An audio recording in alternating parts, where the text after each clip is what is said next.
Hello and welcome to Let Us Farm. My name is Emily Noel Oge of Let Us Farm. So today we are discussing 3 guiding principles on how to make profit in catfish farm. Now, these principles are principles that must guide you before you start this catfish farming.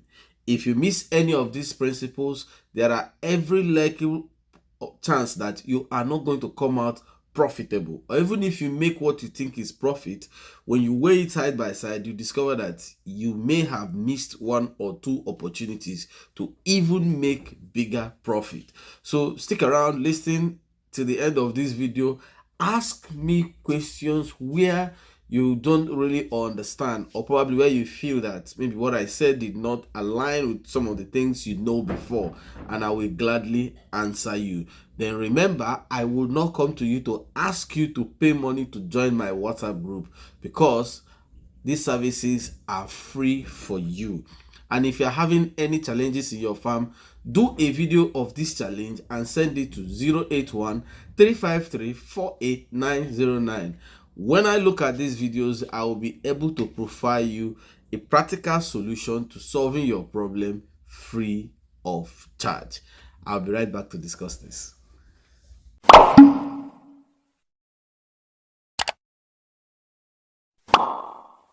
Welcome back. So, like I said, we are talking about 3 guiding principles that will make you to make profit in your catfish farm. Now, these principles will make you to attain a very good profit level, and for you to progress in this business. First of all, number 1, you have to understand what to stock. Now, as you may know, I don't know about other countries, but here in Nigeria, we have 2 major types of catfish. We have the hybrid catfish and we have the Clarias catfish. These are the 2 major types of catfishes that we have, that is common to everywhere. That is what most buyers would always buy, be it as smoke, as fresh, or as anything. Now, for you to understand exactly what to stock, it's not about staying on the internet. It's not about asking people which grows faster, using your imagination and all those stuff. Like I used to say, catfishes grow at the same pace. So anybody that is telling you that this one grows faster, no. The differences in these catfishes are the duration at which they start having eggs, or the lengthwise of these fishes, which will still be according to the duration of the fish and egg and issues like that. But for you to understand which of these fishes you have to stock, you have to get to your roots. You see, as every businessman, and you are planning to produce and to sell, what should be your major concern is not about you who is producing, it's about your customers who you are going to sell to. Now, in catfish farming, it is still the same principle. It's just unfortunate that most people don't understand that catfish farming is a big business on its own, which runs on the same principles of every other businesses. Now, what are these principles? You have to understand what you want to produce and who you are going to produce, then how you are going to produce it. These are the same principles from economics to everywhere in production. So in catfish farming, the first of all you have to understand is, what do you want to stock? Now, the question is, how do you know what you want to stock? The answer is simple. In anywhere you are living, your locality, you have to stand up, get out of your house. Even if you have money, you have to make effort. Go and find out who are people that even sell this catfish in this area that I am living. So when you get to find out these people that sell catfish, find out from them, what do they buy from farmers the most? So some are going to give you different answers. Some will say, oh, we don't care, we just buy catfish as far as it's this size or it's this size. Look further, ask them, what do you have today that you're selling? They will tell you. Now, make these inquiries. If you don't, for some reasons, you don't have anybody that sells catfish in your place, then step into the market area. Because anything you are producing, you must have an idea of where you want to sell it. So you must have to go there. Get into the market area, ask them. The people that sell fish, they all know it. You will be looking at them that, oh, these are market women, they don't know. Who told you? They know it. Ask them, is it hybrid that people like, or is it Clarias that they like? So if you sample different opinions not from the internet. This is a very wrong way and means where people get some things wrong. When it comes to practical approach of farming, there are things that you have to step out to go and find out. So when you sample different ideas from different people in the market, or different people that sell this thing, or different people that buy, you find out what people actually buy most. That will now give you an idea that, okay, see where I am going, see what I want to stock. So at that, you can be able to make a decision if you are stocking a hybrid or a Clarias catfish. Now, when you have finished this, the next thing you have to do is also a very important thing. Now you have known what you have to stock because you have sampled an idea. Then the next thing is, who are your potential customers? So number 2 thing that guides your profit you are going to make is, who are your potential customers? One bad thing about catfish farming that people don't know until they get into it is that if you stock catfish because people are stocking catfish, you do not make any provision for your sales, and you stock catfish, good and fine. When it's time for you to sell this catfish, that's when your crisis will start, because then you now discover that there is more to stocking catfish than what you think. You now start running helter-skelter that, who's going to buy my fish, who's going to buy my fish? You have this problem because from the beginning, you never identified those people that you may likely sell this catfish to. And you know what happens? Maybe you budgeted 1 million for the project, and at the end of this project, you are looking for buyers. Now, if you don't get buyers and these fishes are staying in the pond and you need to feed them, you now start going to go and get credit, which may attract interest on this credit to be able to sustain this fish. Sometimes, unfortunately, in this process, you will now start managing feed. Now, if you got a 2 kg body weight and you start managing, this body weight starts going down. You now start dropping. So what simply happens is that the profit, your projected profit, will start going down as soon as they start losing weight. And unfortunately, there are situations that if you don't get feed, these fishes will start eating themselves. So when they start eating themselves, they have potentially started eating into your profit, and then you keep on waiting. You keep on waiting. By the time you finally get buyers, they now look at you and understand that, oh, you have a problem, because they now understand the implications that of the challenges you are facing. Now you are facing a challenge that you need them to pick up all your fishes immediately. Your fishes are losing weight, they are dying because of cannibalism and things like that. So they will now price you a price ordinarily you will not want to sell. You will now be twisted to sell that price. So what's going to happen now is that you lose your profit, you lose your money, you lose your focus, you lose your interest totally in the fish farming.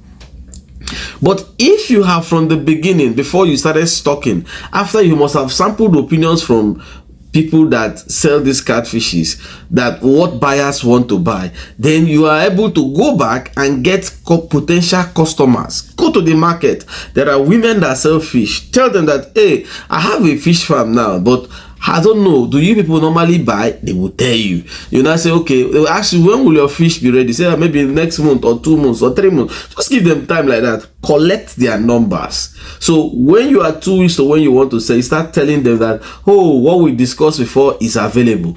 Or you meet the middlemen who buy off from people to go and sell. Not the middleman that will come to get you buyers. Leave that one for now. I'm talking of the middlemen that will buy from you to go and sell. Now, when you meet those middlemen, that they will tell you how much they buy, they will give you an idea of when you are supposed to call them, you know. So you now start identifying them. Then if you are living in a place where there are no catfish dealers, nothing about catfish, step out of your comfort zone. Since it's a business that you hope you have a future in, go to the next community, or go as far as where you know that there is potential market. Identify those customers. When you identify them, get their contact. So by the time you want to sell, you see, you don't have any issue of them looking for new buyers again. No. So number 3rd thing you have to do that also affects your profit in this business and your success for you to have a target. What do I mean by target? in catfish farming, like I have always said, it is something that is sold by weight. Now, weight is the body weight of this catfish, which are put on a scale during sales for you to get their body weight. Now, like I used to say, we have two options of selling catfish. Either you sell as below 1 kg, which is melange, or you sell at above 1 kg, which is table size. So you are going to have a weight. So by the time you have identified what to stock, identify who your potential customers are, you also identify from your potential customers what they actually want to buy. You see sequentially how these things are interrelated, but this is something that many people neglect, and it is a major thing that controls the processes of your production. If you don't get these three things right and you produce very well, to sell, you now have a disastrous problem that can mar everything you have spent on this business. So by the time you identify these people and you now want to identify to have a target of what you would do, so based on your discussions with them, they will tell you that this is what we normally buy. We buy small fishes and they will give you the price. So it is that time you go home, sit at home and do your calculation and say, okay, now I have identified that in this my area, what people normally buy, or in this place that I want to go and supply my fishes, what they want to buy is juvenile, is a melange, which is below 1 kg. So you now place a target. Our target is to produce below 1 kg. So as your production is going on, you are measuring the weight. Once you get to the weight that you want to sell, you now go and sell. You see how the thing went sequentially? Or my identified target customers say that what they want is table size, or they want 2 kg and above.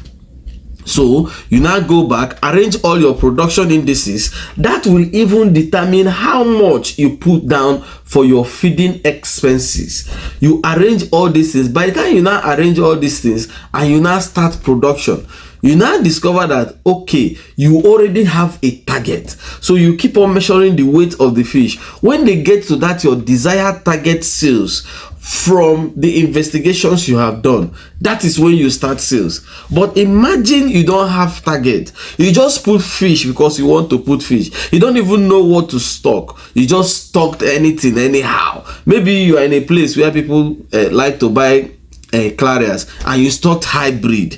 Now when you did not even ask any customer, nothing. So one day you just wake up and say, oh, you know what, I'm tired, I want to go and sell to make money. And you are selling a hybrid that you're supposed to live to stay very long. You are now selling them when they are like 800 gram, 900 gram, because you don't have money again. You now step out to find out from people that they look at it, they say, no, this one is not yet matured to what we want to buy. We like to buy a Clarias catfish of 1 kg and above. You see, you have already gotten stocked in the whole thing. So you now start looking for who will now buy this particular fish from you. That process, you are wasting time. And if you don't have money for feeding, these fishes will start losing weight. By the time you now see somebody that is now willing, out of pity, to buy from you, they will give you a ridiculous price you have never heard before. If fishes are sold for 3,000 per kilo, those people now seeing your pitiable condition can price you 2,000. You now start begging, please, can you add it 200? You see how much you have lost from being unconscious of how to start the business. So these are the 3 major guiding things you must understand before you even go to start your catfish business. If I have said something here that you simply don't understand or would like me to explain, kindly use the comment section. And if you have any topic you want me to discuss, use the comment section. And if your catfishes are having any problem, just do a video of this catfish and send to 081-353-48909, and I will be able to help you free of charge. Until I come your way next time, my name is Emily Fonwunwel Oge of Leros Farm. Keep farming, it's a way of life.